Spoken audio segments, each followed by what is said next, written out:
নমস্কার বন্ধুরা, আশা করি আপনারা সবাই ভালো আছেন। আমার আরেকটা নতুন ব্লগে আপনাদের সবাইকে স্বাগত।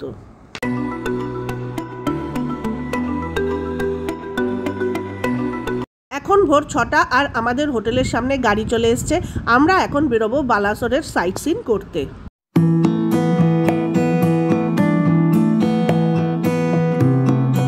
আমাদের বালাসোর সাইট সিনের প্রথম ট্যুরিস্ট স্পট হচ্ছে ক্ষীরচোরা গোপীনাথের মন্দির।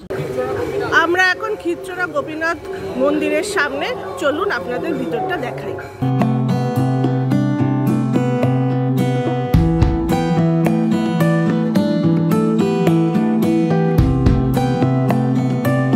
মন্দিরটা কিন্তু খুবই সুন্দর, আর এই মন্দিরটা কিন্তু যারা বৈষ্ণব তাদের কাছে কিন্তু খুবই পবিত্র।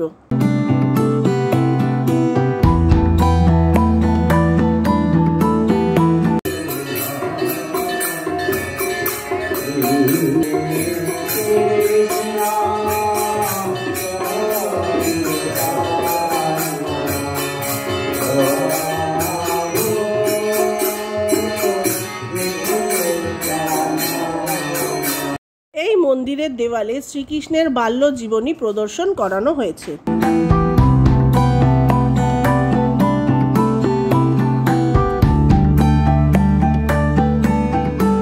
এই মন্দিরটা বালাসোর থেকে 9 কিলোমিটার দূরে, আর এইটি তৈরি হয়েছিল 7th-8th সেঞ্চুরিতে।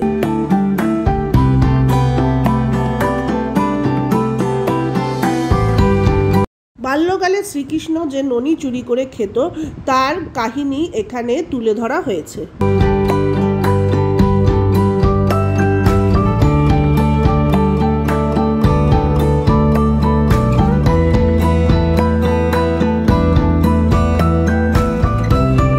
এর পরের ডেস্টিনেশন হলো আমাদের ইমামির জগন্নাথ মন্দির।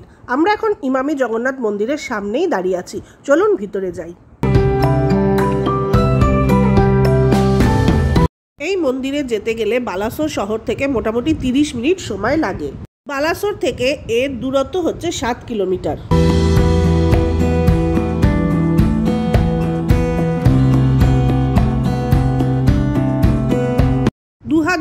সালে শ্রী রঘুনাথ মহাপাত্র এই মন্দিরটি তৈরির কাজ শুরু করেছিলেন, আর 2015 সালে ইমামি গ্রুপ এই মন্দিরটি কমপ্লিট করেছিলেন।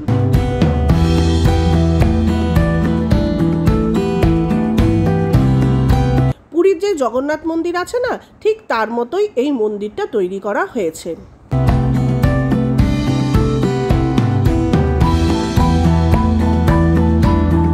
এই মন্দিরটা কিন্তু ভীষণ সুন্দর, আর এই মন্দিরটা কিন্তু ভীষণ পরিষ্কার পরিচ্ছন্নও বটে।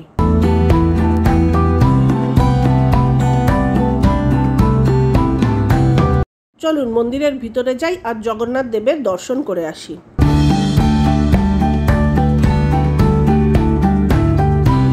দেখুন দেওয়ালের একবার স্থাপত্য কর্মগুলো একবার দেখুন, অসাধারণ সুন্দর, এত সুন্দর প্রত্যেকটা কাজ, একদম নিখুঁত কাজ।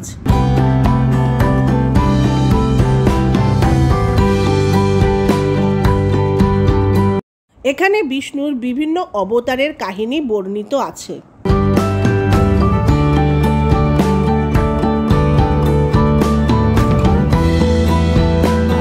দেখুন এই মন্দিরের আশেপাশটাও কি সুন্দর না। এই জগন্নাথ মন্দিরটির মাঝখানে, আর তার এক পাশে হচ্ছে গজলক্ষ্মী আর হনুমানের মন্দির, আর আরেক পাশে হচ্ছে কাশী বিশ্বনাথের মন্দির।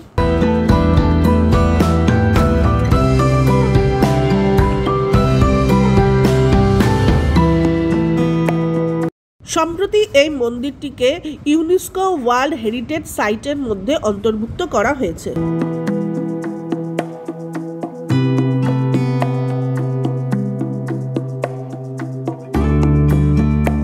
চলুন নিচে যাই আর এর আশেপাশটা আপনাদের ভালোভাবে একটু ঘুরিয়ে দেখাই।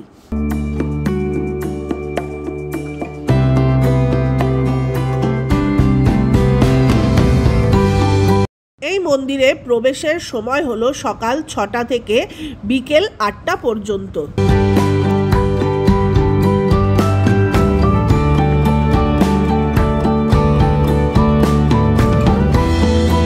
বর্তমানে এটিকে পুরীর দ্বিতীয় জগন্নাথ মন্দির বলা হচ্ছে।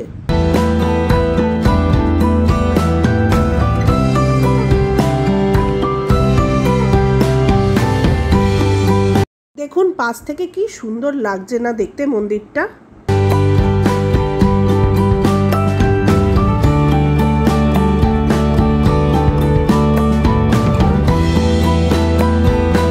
রাত্রিবেলা যখন সমস্ত আলো জ্বলে তখন এই মন্দিরটাকে কিন্তু দেখতে আরো সুন্দর লাগে।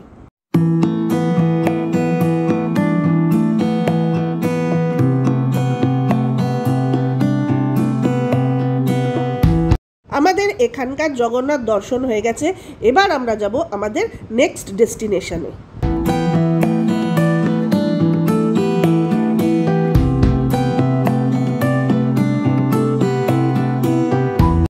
এখন আমরা যাচ্ছি দেবকুণ্ড।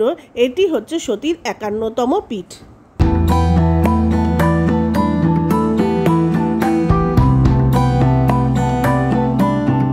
এই দেবকুণ্ড হচ্ছে ময়ূরভঞ্জ জেলায় অবস্থিত। এইটাই হচ্ছে আমাদের আজকের সাইট সিনের সবথেকে দূরবর্তী স্থান। এই দেবকুণ্ড বালাসোর থেকে মোটামুটি 59 কিলোমিটার দূরে অবস্থিত।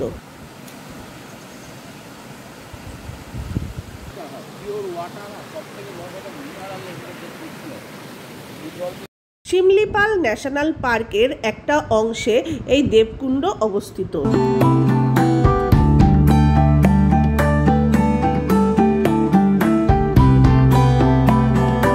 খুবই সুন্দর প্রাকৃতিক দৃশ্যে ঘেরা এই দেবকুণ্ড।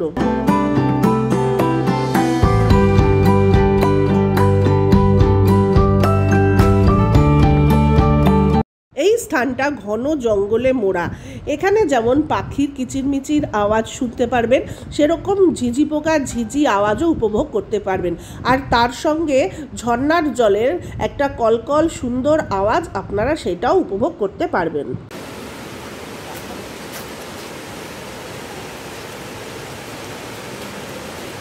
পাহাড় থেকে বয়ে আসা জলই এখানে একটা সুন্দর ঝর্ণার সৃষ্টি করেছে।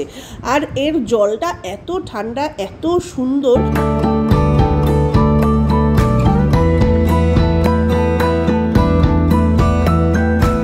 এই ঝর্ণার উপরে যেই মায়ের মন্দিরটি আছে তার নাম হচ্ছে অম্বিকা মন্দির।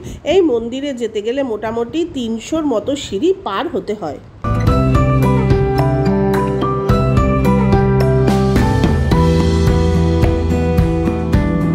আমরা এখানে বসে অনেকক্ষণ সময় কাটালাম।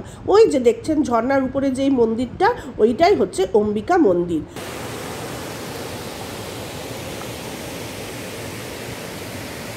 এই জায়গাটা এত সুন্দর প্রাকৃতিক সৌন্দর্যে মোড়া যে চোখে না দেখলে ভাষায় প্রকাশ করা সম্ভব নয়।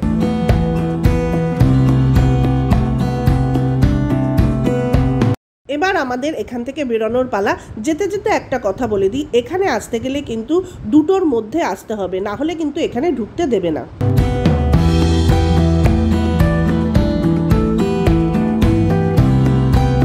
এবার আমাদের নেক্সট ডেস্টিনেশন হলো পঞ্চলিঙ্গেশ্বর মন্দির।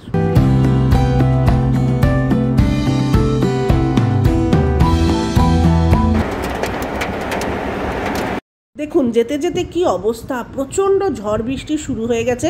শুধু বৃষ্টি নয়, শিলাবৃষ্টি, বড় বড় শিলও পড়ছে। আর আমাদের গাড়ি একদম এগোতে পারছে না, সামনের দিকে একদম সাদা হয়ে গেছে, আর গাছও ভেঙে পড়ছে। যার জন্য আমরা এখানে এক জায়গায় স্থির হয়ে দাঁড়িয়ে রয়েছি, বৃষ্টিটা কমলে তারপরে এগোবো।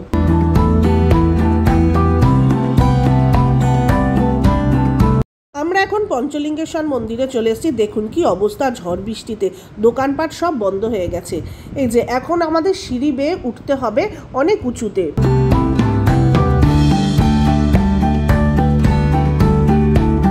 বালাসোর থেকে পঞ্চলিঙ্গেশ্বরে যেতে সময় লাগে মোটামুটি 5 ঘন্টা।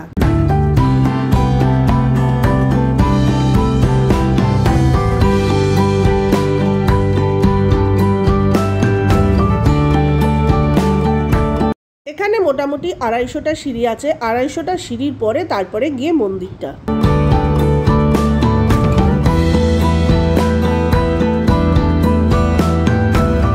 এই যে আমরা একদম উপরে চলে এসেছি, এইখানেই মন্দির। জুতো খুলে চলুন মন্দিরে যাই।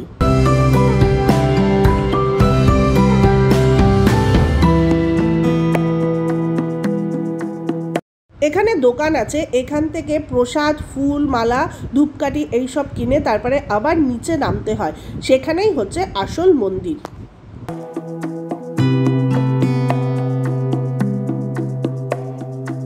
এই যে এখান থেকে নিচে নামতে হয়, চলুন নিচে যাই।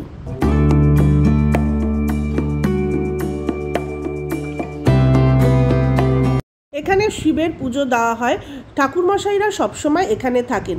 সবাই বলে যে ওয়েস্ট বেঙ্গলের দর্শনার্থীরাই এখানে বেশি আসে।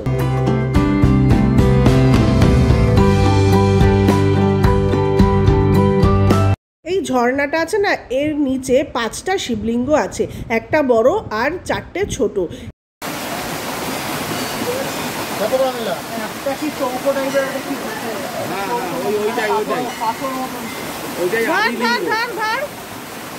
ভালো করে নমস্কার করে আয়।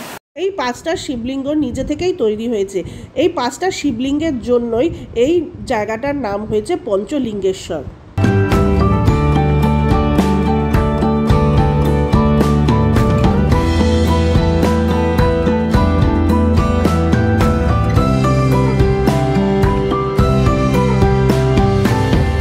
আমাদের এখানে পুজো দেওয়া হয়ে গেছে, চলুন এবার পরের ডেস্টিনেশনে যাওয়া যাক।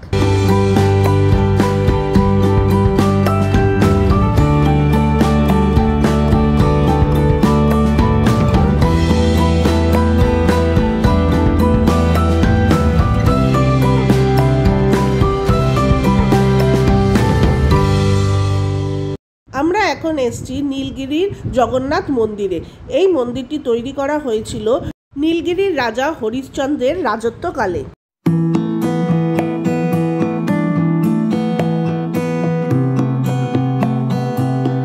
নীলগিরি জগন্নাথ টেম্পলের পাশেই রয়েছে নীলগিরির রাজাদের প্যালেস।